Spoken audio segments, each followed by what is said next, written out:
Mr. Chair, yun na nga ang problema, no? Nung unang ginawa to, I was against it. How can we investigate ourselves? That is the primary question. So kung ang isang congressman, sabi nyo kanina kahit sino masagasaan, wala tayong sasantuhin, kahit congressman, kahit senador.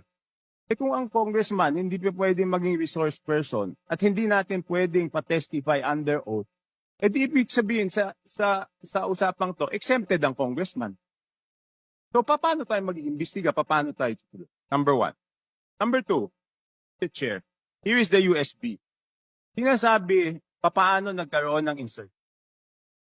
Under the name of Congressman Saldico, ang insertion sa BICAM as proponent siya is 13,803,693,000.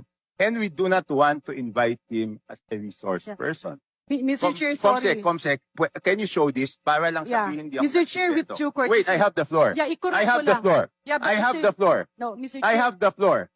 Just to, on I the have the record, floor. On the record, Mr. I Chair. have the floor. We did not refuse Suspend. to I invite. have the floor. Mr. Chair, motion to suspend. Mr.